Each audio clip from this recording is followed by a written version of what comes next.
Tokyo is absolutely heaven for vintage shopping and especially for vintage handbags. I have just returned from a couple of weeks in Tokyo and had the best time exploring the shopping precinct, checking out all the Harajuku fashion. But what I have discovered is that there is a huge vintage scene in Tokyo. The range and the quality as well as just the authenticity in Japan is just incredible. So today I wanted to share my experience shopping for pre-loved handbags in Japan, give you some recommendations as to where to go and some of the best shops, some of the prices that you can expect, and some general tips and advice if you are planning for a trip to Tokyo soon. And of course, I want to do a special unboxing with you to share what I picked up in Tokyo. Let's start with where to go and where to shop. There are vintage stores sprinkled all across Tokyo. You'll find many of them in the very popular shopping precincts throughout the city. The Shibuya city area was my favorite place to shop. I just loved the beautiful tree-lined streets. There were a lot of modern malls around, and many of the designer stores also had the most adorable pop-up cafes along the streets. So I want to share my top 3 vintage stores for designer handbags that I discovered in the Shibuya area. The first one is Amore Omotesando. I hope I'm saying that properly.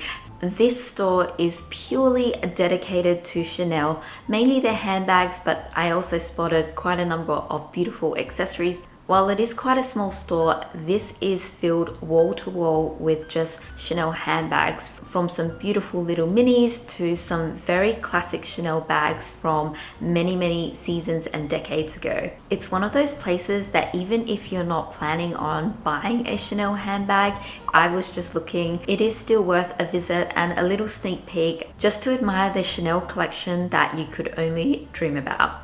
The next store I would recommend is Amore Aoyama, a couple of minutes walk from the previous store, so it's all part of the Amore brand. This store was mainly dedicated to Louis Vuitton. It felt like I was stepping in the Louis Vuitton museum archives. I saw so many pieces from many years ago and it felt so nostalgic. I can still remember the moment in time when some of these pieces were released, how old I was and the fashion I was into. If you love fashion history, then this store is definitely worthwhile visiting as well. Just to mention, they also had a clothing store nearby, but I wasn't actually looking for any clothing pieces, so I didn't visit the store, but that is also within the Shibuya area as well. And the next store I discovered was also in Shibuya, and that is QOO Tokyo Vintage. I'm not sure if it's actually pronounced QOO or Co.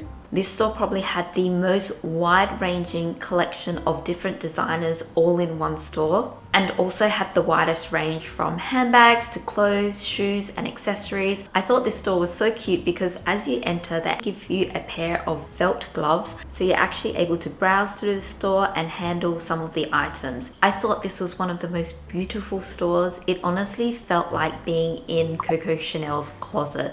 So those were some of the stores that I've discovered, but what I actually love most about Japan is that no matter which store you go to, they have very strict rules around certification and ensuring authenticity for pre-owned and luxury goods, especially for handbags. So because of that, I was able to shop around with a bit more confidence, knowing that these handbags have been certified as authentic. But of course, at the end of the day, you still need to do your own research as well. Which brings me to some of my tips and advice for shopping for luxury and designer handbags. Definitely try and do a little bit of research before you go. Many of these stores actually have online stores, so you can have a quick search to see what sort of bags might be in stock. Also, it gives you a little bit of a sense of the potential price range and gives you a chance to do some of that exchange rate conversion before you go. Just let's talk prices.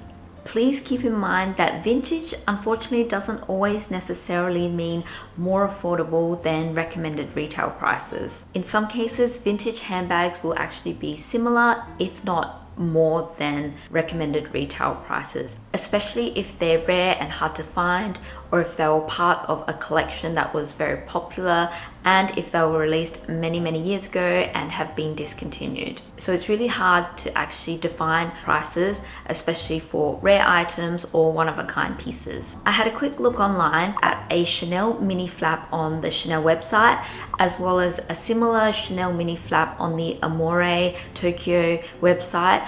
I will include the bags for comparison just so you can have a reference point on some of the prices, but essentially the vintage handbag was almost double the price of a current Chanel mini flap. The cost of Chanel is just ridiculously crazy.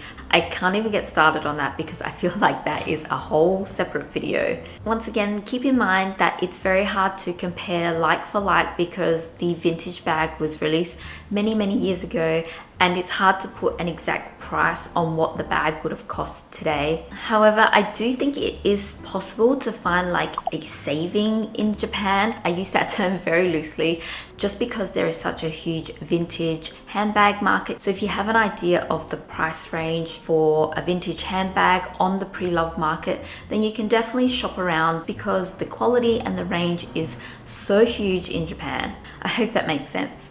Another general tip is to always carry your passport with you when you're in Tokyo. That's because many of the stores can actually arrange for you to have tax-free discounts right then and there at the store. So you don't want to be in a case where you have to travel back to your hotel and get your passport and then come back out. And that leads me to my other tip. Japan is just so big that you want to set aside a bit of time to do your shopping. Time is precious when you're on holidays and you definitely want to make the most of it. But for big purchases like designer handbags, and let's face it, the cost of some of these bags are probably as expensive as the holiday itself. So you definitely want to dedicate a little bit of time. It's something you don't want to rush, especially for such a big investment. If the stores are very busy, you may have to line up. And if you're anything like me and like to go back and look at things maybe twice, you might have to travel back and forth between some of the stores, and that can also take some time as well. And because Tokyo is such a huge city, depending on where you're staying, it may take time to travel to some of these areas. My last tip, and probably my most important tip, is to have a dream handbag in mind. I actually found it quite overwhelming vintage shopping in Japan. It's because the range is just so huge and there's just so much to look at, so much to explore. I mean, Tokyo in general is like sensory overload. So as a city, it can be overwhelming, but as a shopper, it can also be very overwhelming. So for handbags, even just saying a pink Chanel handbag, like having that in mind as a dream handbag could be potentially quite overwhelming just because there are dozens and dozens of pink Chanel handbags. But narrowing it down to like your must-haves and your essentials, whether it needs to be a mini handbag, a crossbody, a top handle, caviar leather, lambskin leather, just having some of those features in mind will help you narrow down what you're actually looking for and also help to avoid impulsive shopping decisions. Because let's face it, some of these handbags are just so expensive and huge investments. So before I went to Japan, I only had one dream handbag in mind that I wanted to add to my collection, and I happened to find it in Amore, Tokyo. And so I wanted to do a little unboxing with you. I have not opened this up since I've come back from Tokyo, so it's been a couple of weeks. I'm pretty excited to see it again. This bag has such a special meaning, which I will share more with you as well. So it came in this little Tokyo Amore bag and it had like a little bow on it as well. I've taken that off. Sometimes they give you the box as well, but mine didn't come with one, but that's okay because I have so many boxes. I actually don't know what to do with them. Like, I don't want to throw them out, but they are taking up so much space. I know, first world problems, but this is the bag. Let's open her up together. Oh my gosh. How pretty is she? This is the Louis Vuitton Cherry Blossom Pochette Handbag, and it was a collaboration between a famous Japanese contemporary artist, Takashi Murakami. The first collaboration was launched in 2002, 2003. Oh my goodness, that was like 20 years ago. It feels like it was only yesterday. And that's what I really love about fashion history. It can take me back to a time in my life. It's just incredible just looking at this bag takes me back to 2002. There are so many beautiful pieces in that collection. I'll include a few pictures here just so you can see how pretty the collection is. Today, the Cherry Blossom collection is only available on the pre-loved market. For me, handbags are my version of holiday souvenirs, and I love how this one has a direct link to Japan. I mean, the cherry blossoms are quintessential Japan, and also this was the one handbag that kind of got away. I had just finished high school and I could only dream that I could afford a Louis Vuitton handbag. So it's kind of a full circle moment to be able to now come back 20 years later. It just has a very warm sentimental meaning as well. And also, I just think it's a very beautiful bag and just completes my Louis Vuitton collection. Let me show you the bag. It has the monogram canvas with the cherry blossom prints on it, the vachetta leather, and I'm so impressed with the quality of the leather. It hasn't really patinaed too much. It still looks quite new. I don't mind a little bit of patina. I just think that caramel honey beige is just so beautiful. It hasn't gone too brown yet, which I love. I don't actually like it when it patinas too much. I do like a bit of warmth to it, and this is just the right balance. What's also different about this collection is that it has the leather bow and it also has these gold studs. I just think that is quintessential early 2000 punk, and it just adds a bit of attitude to the bag, so it's not just too girly and dainty. It just has a bit of edge to it. And the studs also appear on the strap as well. It's also detachable, so I can exchange this for a longer strap. Let's open her up. There is just a single zip and just a single compartment. There's no pockets in there. Inside it has the beige microfiber lining interior. And oh my goodness, can you see that? The quality is just so immaculate. It looks so brand new. This is more clean than some of my actual handbags. Like, oh my goodness, that is just so impressive. And that's the other thing I love about Japan. I feel like they take such good care of their items, and so this is definitely reflected in the quality of the handbags there. I'll include details of the sizing of the bag, but just for comparison, I also have my mini pochette here, and it is definitely much bigger than a mini pochette. So it's probably like almost twice the size and definitely would hold a little bit more than the mini. But let's talk prices. After tax, I picked this up for just under 1,600 Australian dollars, which is quite comparable to what I had seen online on other pre-loved market sites. I think they were going for around 2,000 to about 3,000 depending on the quality of the bag. So I was pretty happy with this when I saw it. I actually expected it to be slightly a bit more just because the collection is so popular, and if you compare cost wise, just a mini pochette these days is close to 1,000. So I thought this was quite a good investment for a vintage handbag that you can't purchase in store anymore. I'll include some mod shots as well just so you can see how I'm styling the bag. Also, as I'm filming some mod shots, I just realized this would be a perfect day and night bag.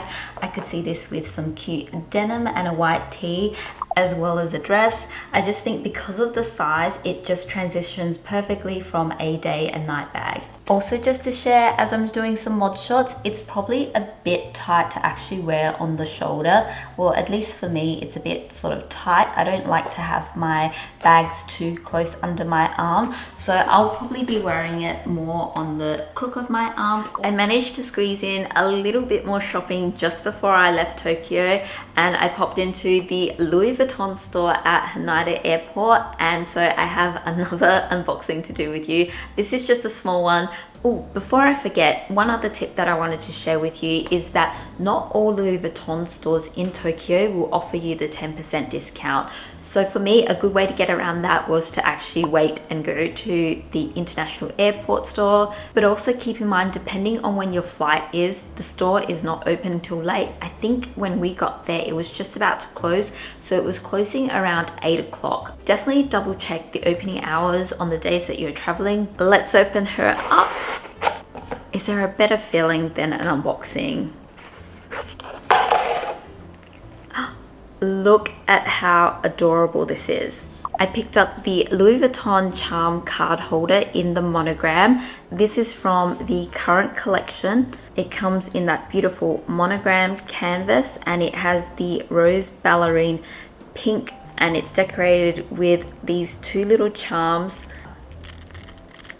And I'm not sure if you can hear that, but the charms are quite substantial and quite heavy. And they're not detachable, they're part of the card holder, so they're looped on with this little hook there. It has two card slot holders on each side, so there's 4 card slots as well as a slot in the middle there. I don't think I'll actually keep anything in the middle, probably just use the slots on the side. This currently retails for about 560 Australian dollars. I'll also include the price that I paid in yen. I realized traveling to Japan that I still need to use cards. While at home, I use my Apple Pay probably like 90% of the time. When I'm traveling, I still need my cards. And as my handbags get smaller and smaller, sometimes carrying a coin purse takes up so much space. So I thought I would invest in a little card holder. I just think it is so adorable. I hope you enjoyed the little shopping guide and my experience shopping for pre-loved handbags in Tokyo. It was so much fun. Definitely check out some of my Japan vlogs if you're interested to see more about some of the other shopping that I got up to, as well as the cute cafes that I visited. Thank you so much for all the love and support for my Tokyo vlog. I just published it about 2 or 3 days ago and I'm just so thrilled that I've been able to share it with so many people so far. It just seems like everyone is traveling to Japan at the moment and I can see why. I have totally fallen in love with the country and can't wait to go back. Thank you so much again for watching and I'll catch you in the next video.